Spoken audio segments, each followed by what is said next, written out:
بالله من الشيطان الرجيم. بسم الله الرحمن الرحيم. الحمد لله الذي أنزل على عبده الكتاب ولم يجعل له عوجا قيما لينذر بأسا شديدا من لدنه ويبشر المؤمنين الذين يعملون الصالحات أن لهم أجرا حسنا ماكثين فيه أبدا وينذر الذين قالوا اتخذ الله ولدا ما لهم به من علم ولا لآبائهم كبرت كلمة تخرج من أفواههم إن يقولون إلا كذبا فلعلك باخع نفسك على آثارهم إن لم يؤمنوا بهذا الحديث أسفا إنا جعلنا ما على الأرض زينة لها لنبلوهم أيهم أحسن عملا وإنا لجاعلون ما عليها صعيدا جرزا أم حسبت أن أصحاب الكهف والرقيم كانوا من آياتنا عجبا إذ أوى الفتية إلى الكهف فقالوا ربنا آتنا من لدنك رحمة وهيئ لنا من أمرنا رشدا فضربنا على آذانهم في الكهف سنين عددا ثم بعثناهم لنعلم أي الحزبين أحصى لما لبثوا أمدا نحن نقص عليك نبأهم بالحق إنهم فتية آمنوا بربهم وزدناهم هدى وربطنا على قلوبهم إذ قاموا فقالوا ربنا رب السماوات والأرض لن ندعو من دونه إلها لقد قلنا إذا شططا هؤلاء قومنا اتخذوا من دونه آلهة لولا يأتون عليهم بسلطان بين فمن أظلم ممن افترى على الله كذبا وإذ اعتزلتموهم وما يعبدون إلا الله فأووا إلى الكهف ينشر لكم ربكم من رحمته ويهيئ لكم من أمركم مرفقا وترى الشمس إذا طلعت تزاور عن كهفهم ذات اليمين وإذا غربت تقرضهم ذات الشمال وهم في فجوة منه ذلك من آيات الله من يهد الله فهو المهتد ومن يضلل فلن تجد له وليا مرشدا وتحسبهم أيقاظا وهم رقود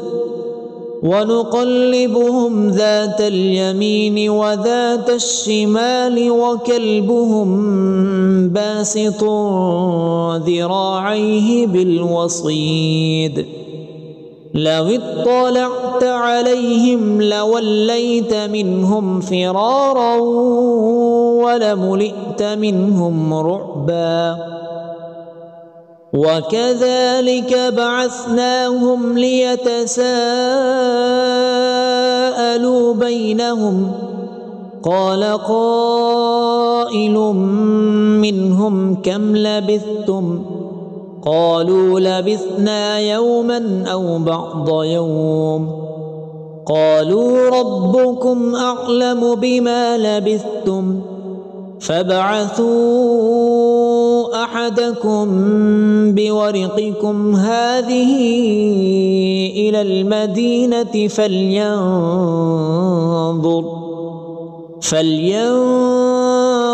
أيها أزكى طعاما فليأتكم برزق منه وليتلطف ولا يشعرن بكم أحدا إنهم إن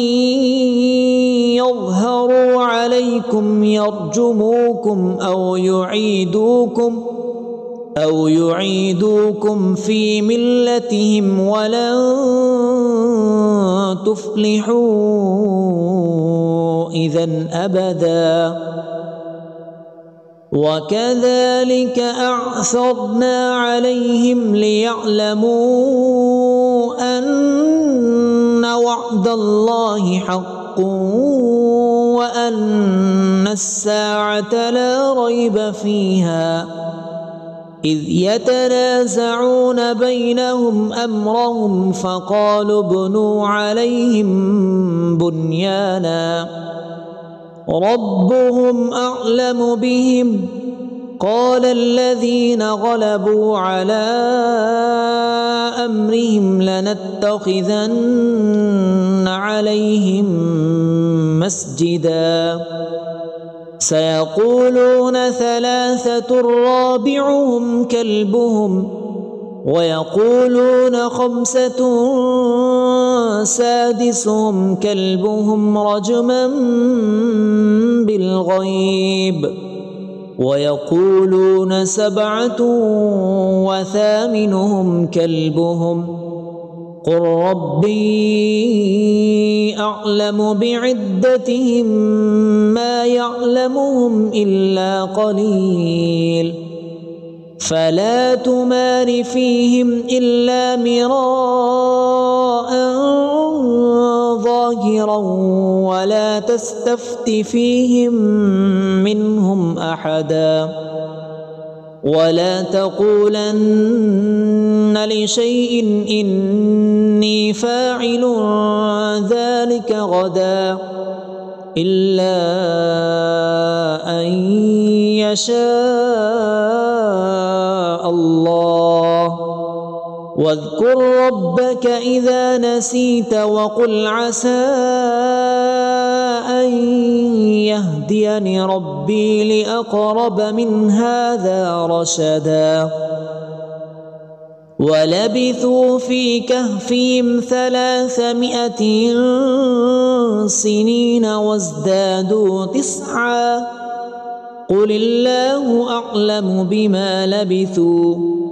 له غيب السماوات والأرض أبصر به وأسمع ما لهم من دونه من ولي ولا يشرك في حكمه أحدا واتل ما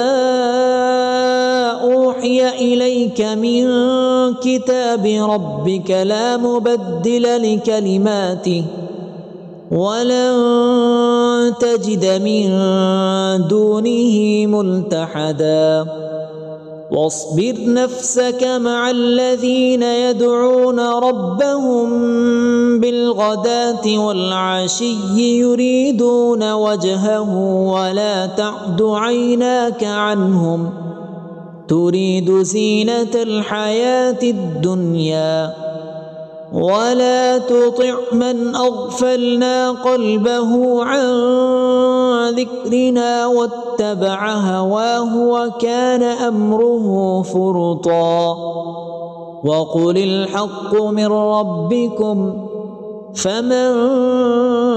شاء فليؤمن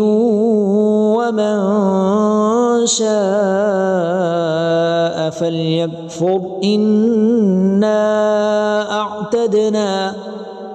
فليكفر إنا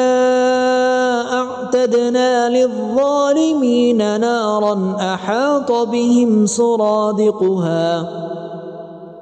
وإن يستغيثوا يغاثوا بماء كالمهل يشوي الوجوه بئس الشراب وساءت مرتفقا إن الذين آمنوا وعملوا الصالحات إنا لا نضيع أجر من أحسن عملا أولئك لهم جنات عدن تجري من تحتهم الأنهار يحلون فيها من أساور من ذهب ويلبسون ثيابا خضرا من سندس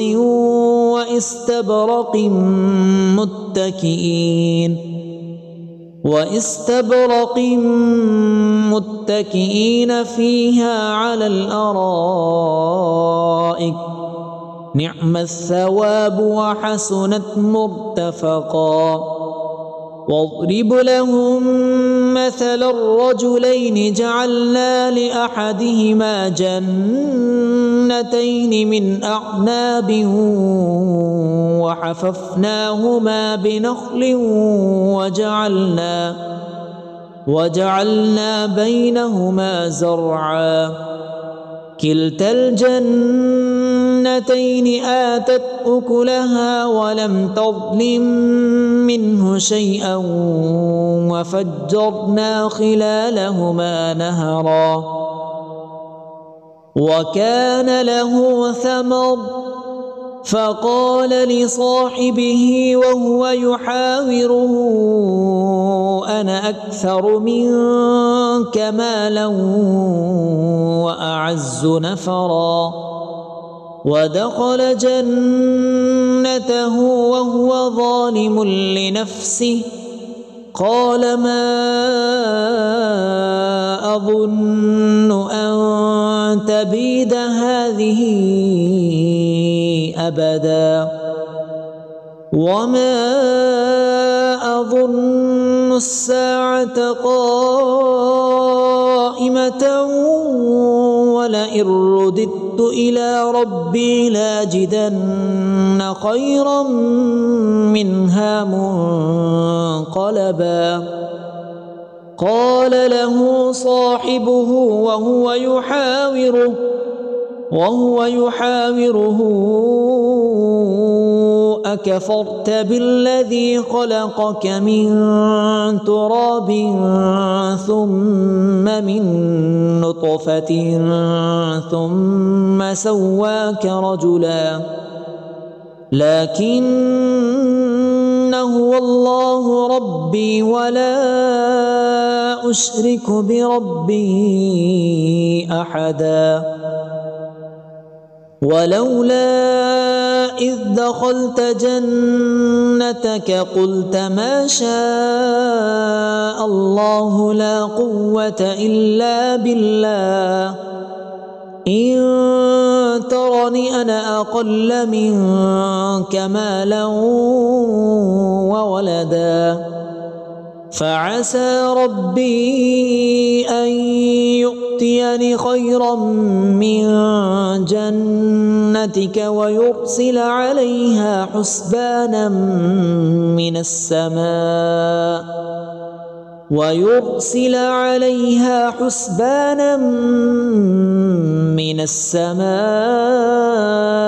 فتصبح صعيدا زلقا أو يصبح ماؤها غورا فلن تستطيع له طلبا وأحيط بثمره فأصبح يقلب كفيه على ما أنفق فيها وهي خاوية على عروشها ويقول يا ليتني لم أشرك بربي أحدا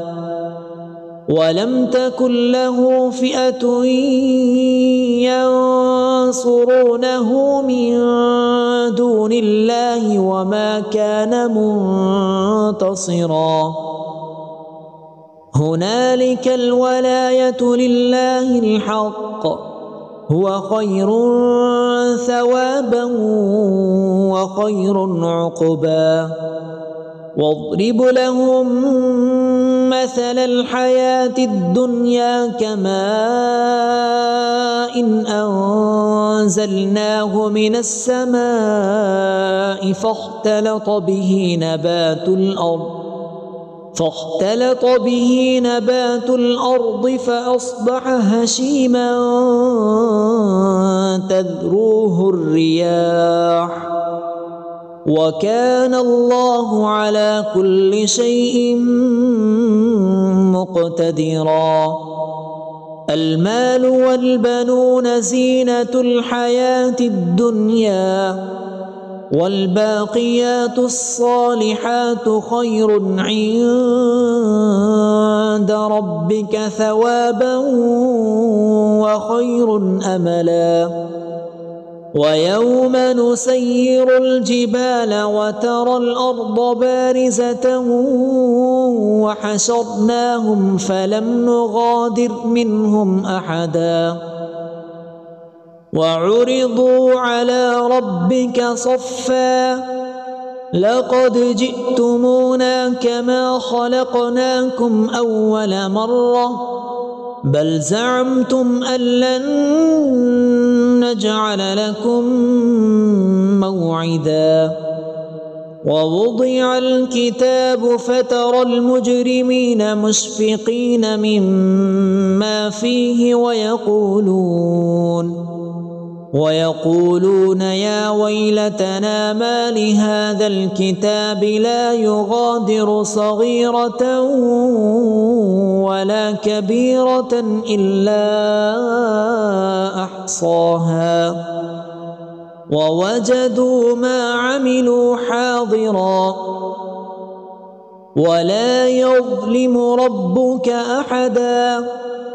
وإذ قلنا للملائكة اسجدوا لآدم فسجدوا إلا إبليس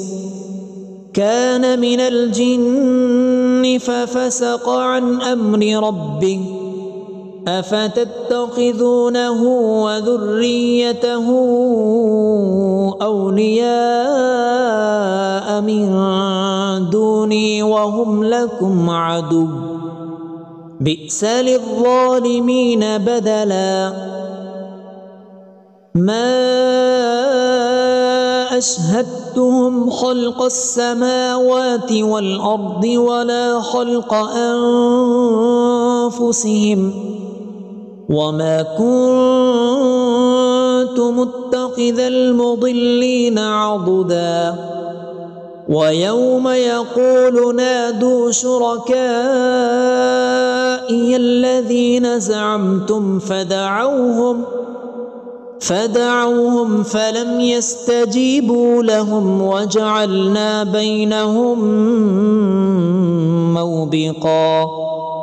ورأى المجرمون النار فظنوا أنهم مواقعوها ولم يجدوا عنها مصرفا ولقد صرفنا في هذا القرآن للناس من كل مثل وكان الإنسان أكثر شيء جدلا وما منع الناس أن يؤمنوا إذ جاءهم الهدى ويستغفروا ربهم إلا أن تأتيهم سنة الأولين أو يأتيهم العذاب قبلا وما نرسل المرسلين إلا مبشرين ومنذرين ويجادل الذين كفروا بالباطل ليدحضوا به الحق واتخذوا آياتي وما أنذروا هزوا ومن أظلم ممن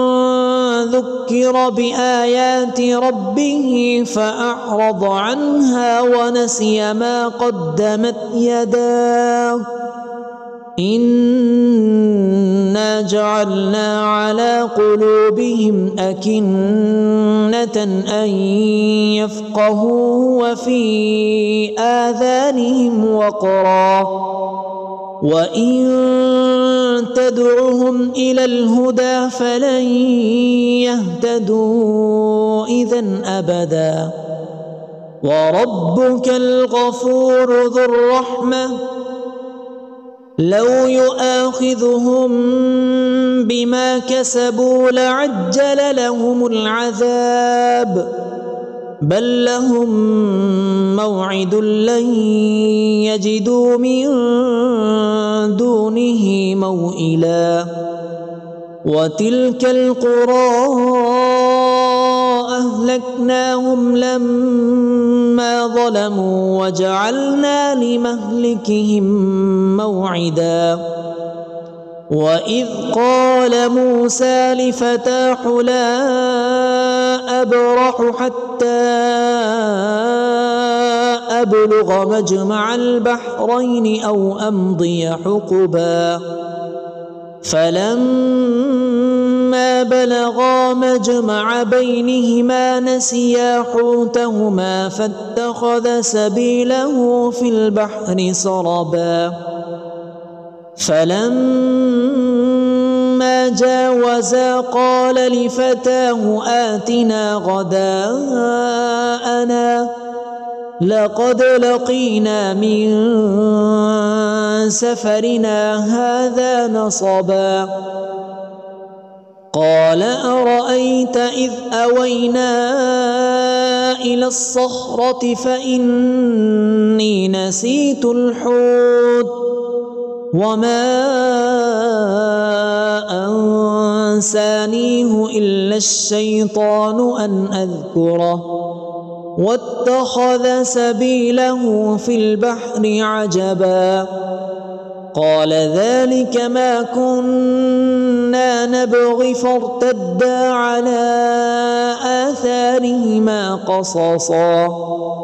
فوجدا عبدا من عبادنا آتيناه رحمة من عندنا وعلمناه من لدنا علما قال له موسى هل أتبعك على أن تعلمني مما علمت رشدا قال إنك لن تستطيع معي صبرا وكيف تصبر على ما لم تحط به خبرا قال ستجدني إن شاء الله صابرا ولا أعصي لك أمرا قال فإن اتبعتني فلا تسألني عن شيء حتى أحدث لك منه ذكرا فانطلقا حتى إذا ركبا في السفينة خرقها قال أخرقتها لتغرق أهلها لقد جئت شيئا إمرا قال ألم أقل إنك لن تستطيع معي صبرا قال لا تؤاخذني بما نسيت ولا ترهقني من أمري عسرا فانطلقا حتى إذا لقيا غلاما فقتله قال أقتلت نفسا زكية بغير نفس لقد جئت شيئا نكرا قال ألم أقل لك إنك لن تستطيع معي صبرا قال إن سألتك عن شيء بعدها فلا تصاحبني قد بلغت من لدني عذرا فانطلقا حتى إذا أتيا أهل قرية استطعما أهلها فأبوا أن يضيفوهما فوجدا فيها جدارا يريد أن ينقض فأقامه قال لو شئت لاتخذت عليه أجرا قال هذا فراق بيني وبينك سأنبئك بتأويل ما لم تستطع عليه صبرا أما السفينة فكانت لمساكين يعملون في البحر فأردت أن أعيبها وكان وراءهم ملك يأخذ كل سفينة غصبا وأما الغلام فكان أبواه مؤمنين فخشينا أن يرهقهما طغيانا وكفرا فأردنا أن يبدلهما ربهما خيرا منه زكاة وأقرب رحما وأما الجدار فكان لغلامين يتيمين في المدينة وكان تحته كنز لهما وكان أبوهما صالحا فأراد ربك أن يبلغا أشدهما ويستخرجا كنزهما رحمة من ربك وما فعلته عن أمري ذلك تأويل ما لم تسطع عليه صبرا ويسألونك عن ذي القرنين قل سأتلو عليكم منه ذكرا إنا مكنا له في الأرض وآتيناه من كل شيء سببا فأتبع سببا حتى إذا بلغ مغرب الشمس وجدها تغرب في عين حمئة ووجد عندها قوما قلنا يا ذا القرنين إما أن تعذب وإما أن تتخذ فيهم حسنا قال أما من ظلم فسوف نعذبه ثم يرد إلى ربه فيعذبه عذابا نكرا وأما من آمن وعمل صالحا فله جزاء الحسنى وسنقول له من أمرنا يسرا ثم أتبع سببا حتى إذا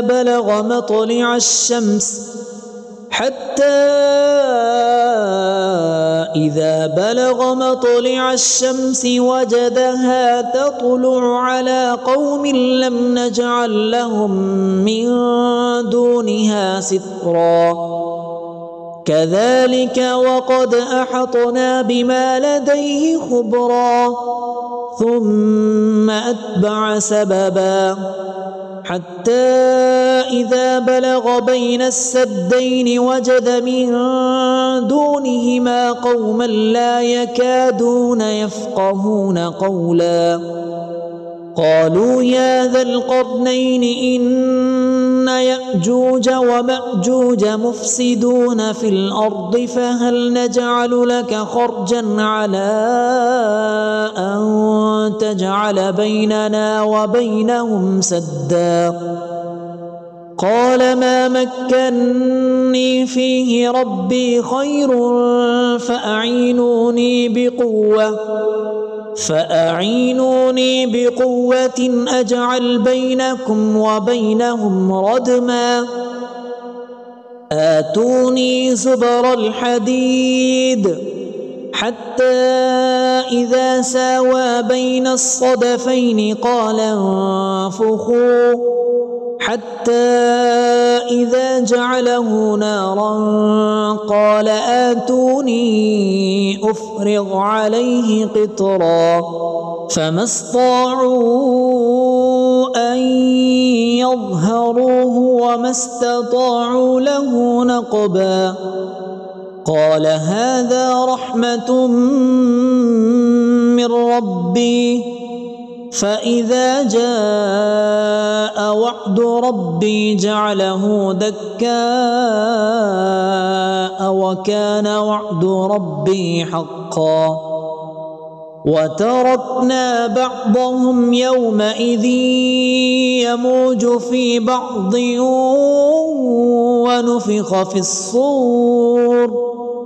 ونفخ في الصور فجمعناهم جمعا وعرضنا جهنم يومئذ للكافرين عرضا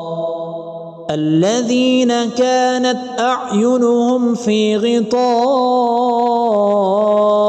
عن ذكري وكانوا لا يستطيعون سمعا أفحسب الذين كفروا أن يتخذوا عبادي من دوني أولياء إنا أعتدنا جهنم للكافرين نزلا قل هل ننبئكم بالأخسرين أعمالا الذين ضل سعيهم في الحياة الدنيا وهم يحسبون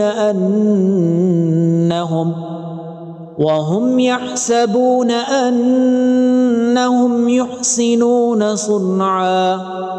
أولئك الذين كفروا بآيات ربهم ولقائه فحبطت أعمالهم فلا نقيم لهم يوم القيامة وزنا ذلك جزاؤهم جهنم بما كفروا واتخذوا آياتي ورسلي هزوا إن الذين آمنوا وعملوا الصالحات كانت لهم جنات الفردوس نزلا خالدين فيها لا يبغون عنها حولا قل لو كان البحر مدادا لكلمات ربي لنفد البحر قبل أن تنفد كلمات ربي ولو جئنا بمثله مددا قل إنما أنا بشر مثلكم يوحى إلي أنما إلهكم إله واحد فمن كان يرجو لقاء ربه فليعمل